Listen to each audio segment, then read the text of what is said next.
Irmãos, o Salmo 119, verso 16, nos convoca a amar a lei do Senhor, as Escrituras Sagradas. O verso diz, terei prazer, o salmista diz, terei prazer, ou me recrearei, me deleitarei. Pode imaginar comigo um momento em que você recreou, por exemplo, lá num clube de Juazeiro, aqui num clube da região de Juazeiro, como Caldas ou Arajara, ou alguma piscina que você foi, ou algum campo de futebol em que jogou uma bola com os amigos. Lembra daquele momento como foi feliz? Lembra também daquele dia que você foi no parque com os seus filhos e foi tão divertido e gracioso? Lembra daquele dia em que você deitou numa rede na sala de casa, ou então lá num clube na serra, ou numa casa de uma serra, ou numa praia? Lembra como você então teve alegria naquele momento, prazer naquele momento? Lembra daquela comida gostosa que sua mãe fez, sua esposa fez, ou seu marido fez, o que você comeu naquele seu restaurante preferido, e ele então você se deliciou com aquela boa comida? É esse o sentimento que o salmista tem quando abre a Bíblia e lê. Ele tem prazer, ele se recreia, ele se deleita, ele se delicia com a palavra de Deus. Se você quiser ter um ano 2022 na presença de Jesus Cristo, cheio de bênçãos, rodeado de cuidados da sua presença, das suas maravilhas, fortalecido no seu sofrimento, fortalecido nas suas lutas, você precisa, antes de qualquer coisa, amar a Bíblia Sagrada. Ame a Bíblia. No verso, ele continua dizendo que amarei os teus decretos, terei prazer nos teus decretos, não me esquecerei da tua palavra. Aquilo que nos diverte, aquilo que nos alegra, aquilo que nos marca positivamente, é mais difícil nós esquecermos. A nossa memória, ela é treinada para fixar mais fácil tragédias, momentos de grande sofrimento e profundas alegrias, em que a gente nunca mais esquece. É óbvio que se você ler a Bíblia com essa intensidade, com esse amor, com essa paixão que o salmista lia, se deliciando nela, ela vai ficar muito mais na tua mente. Você vai memorizá-la muito mais profundamente. Como ele nesse mesmo salmo vai dizer, guardo a tua palavra no meu coração para não pecar contra ti. Ela vai ser guardada dentro de você por causa do teu amor por ela. Não é diferente na nova lei, na nova aliança, no Novo Testamento, quando o apóstolo Paulo diz lá em 2 Timóteo 3,16, que toda escritura é inspirada por Deus e útil para o ensino, para a repreensão, para a correção, para a educação na justiça, a fim de que o homem de Deus seja perfeito e perfeitamente habilitado para toda boa obra, verso 17. De fato, o texto do Novo Testamento começa dizendo que toda a escritura, e essa palavra aqui para toda escritura tem uma discussão teológica, ela se refere apenas ao Antigo Testamento? Lembra que o Novo não tinha sido completo ainda quando Paulo escreveu. Então Paulo está dizendo que toda a escritura do Antigo é inspirada por Deus, e o Novo, né? Mas também nós podemos entender a escritura aqui como referindo-se ao Velho e ao Novo, porque Paulo usa a mesma palavra na língua original, lá em 1 Timóteo 5,18, para falar tanto do Velho como do Novo. Ele diz o seguinte, lá em 1 Timóteo 5,18, porque diz a Escritura, e aqui é a mesma palavra que ele usa em 2 Timóteo, não ligarás a boca ao boi que debulha. E que escritura é essa aqui? Deuteronômio 25,4, Antigo Testamento, lei do Senhor. Aí depois ele complementa, e, ele diz a escritura, não ligarás a boca ao boi que debulha, Deuteronômio, e digno é o obreiro do seu salário. Imagina que texto é esse que Paulo está citando? Lucas 10,7. Já um texto recente do Novo Testamento, que estava se formando, que estava se construindo. E Paulo já cita aqui como escritura o Velho e o Novo Testamento que se iniciava, que se formava.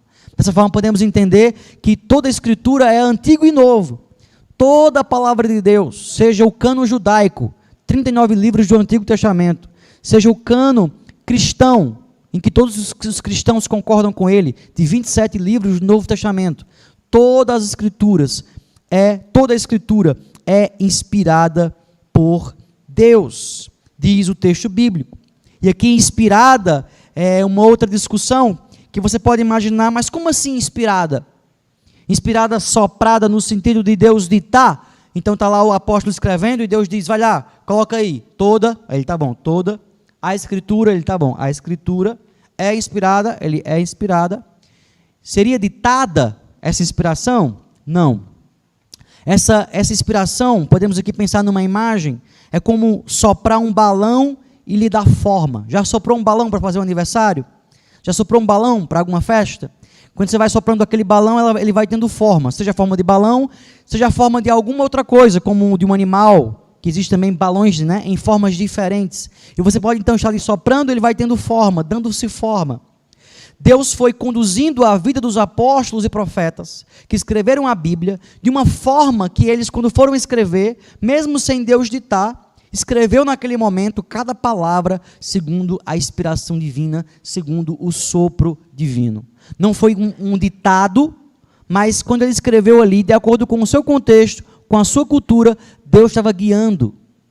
Há, por exemplo, os textos do Novo Testamento e do Velho que são mais ricos do que outros. Então, o texto de Hebreus ele é um texto mais bem elaborado na língua grega do que um texto de Marcos, por exemplo, que é um texto mais simples. Porque Deus usou João Marcos na sua simplicidade para escrever o texto do Evangelho, e usou também o autor de Hebreus na sua intelectualidade para escrever o livro de Hebreus. Mas os dois livros, por mais que a linguagem de Marcos seja mais simples e a de Hebreus mais requintada, um grego mais bem elaborado, os dois textos são inspirados. Deus usou cada um com suas limitações, cada um com sua cultura, para escrever segundo a sua vontade. Claro que assim hoje é da mesma forma. Deus usa pessoas mais letradas, menos letradas, pessoas que mexem mais com o físico, pessoas que mexem mais com o abstrato, pessoas que sabem mais fazer o prático, o pesado, pessoas que sabem mais fazer aquilo que é mais filosófico, como dar aula. E assim Deus vai usando cada um no seu contexto, assim também usou aqueles que escreveram a palavra. Diz então o texto, Paulo, que ela é útil, ela é proveitosa, ela traz vantagem para ensinar, para a repreensão. Aqui a ideia de repreensão é provar, é demonstração de uma verdade. Você quer comprovar um princípio eterno? Vá para as Escrituras, porque é nela que você encontra repreensão, é nela que você encontra também correção. E aqui a palavra dá uma ideia de uma perna quebrada ou torta que o médico chega para corrigir. E ela fica então correta, andando certo. Se você está precisando ser corrigido em alguma coisa na sua vida, ou precisa corrigir o seu filho, corrigir o seu amigo, corrigir o seu familiar, corrigir o seu irmão, o meio é o quê? É a palavra de Deus. É ela que serve para a correção, é ela que serve também para a educação na justiça. E aqui a palavra grega ela é muito conhecida da filosofia, que é a paideia grega, que falava sobre o quê? Sobre a educação. Paideia é a ideia de educação. E se você quer educar seus filhos, ou educar seus amigos, ou educar a sociedade onde você vive, a cidade onde você está, educar o bairro Frei Damião, para que seja um bairro mais ético, mais educado, mais correto em suas atitudes, o caminho é a Bíblia Sagrada, porque ela que é o livro útil para a educação na justiça, para educar os homens naquilo que é correto e verdadeiro. No contexto greco-romano, onde Paulo escreveu essa carta a Timóteo, a cultura mais bem elaborada e respeitada era a cultura greco-romana. Eram os filósofos, Sócrates, Platão, Aristóteles, e que era ensinado aos grandes homens, aos letrados da sua época. Mas Paulo diz, sabe qual é a paideia verdadeira? Sabe qual é a educação mais precisa e mais digna e mais alta que existe? É aquela que está nas Escrituras Sagradas, porque ela vem do próprio Deus, não é uma criação humana como foi a filosofia dos filósofos, como foi a criação da filosofia, da filosofia pelos homens que são limitados, que são pecadores e que erram. Essa educação, ela vem do alto, ela é uma revelação divina. E tudo isso que a Bíblia traz, repreensão, correção, educação, tem uma finalidade, versículo 17. Tem uma direção, tem um propósito. É o quê? Fazer do homem de Deus, e aqui homem no sentido geral, homem e mulher de Deus,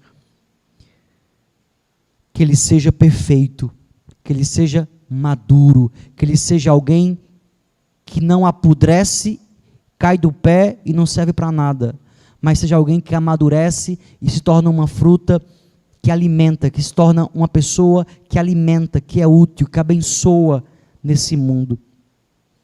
Para que o homem de Deus ou a mulher de Deus seja perfeito e perfeitamente habilitado, instruído, capacitado, preparado para toda boa obra. Outras doutrinas cristãs, como o catolicismo romano, diz que além da Bíblia precisamos da tradição, precisamos dos ensinos dos pais apostólicos, para que possamos andar então em correção. Paulo diz que a Escritura é suficiente para nos fazer perfeitos. Não precisamos de nada a mais. Não é errado ler os pais, pelo contrário, é muito bom ler os pais, ler a história da igreja, ler o desenvolvimento da igreja, os pensamentos dos grandes homens e mulheres de Deus, mas lembrando de que a Bíblia é suficiente e tudo aquilo que contrariar a Bíblia sagrada é contrário a Deus, porque ela é o prumo da justiça e da verdade. Ame a Bíblia. Nesse ano 2022, ame a Bíblia. Desfrute dela como salmista, tenha prazer nela.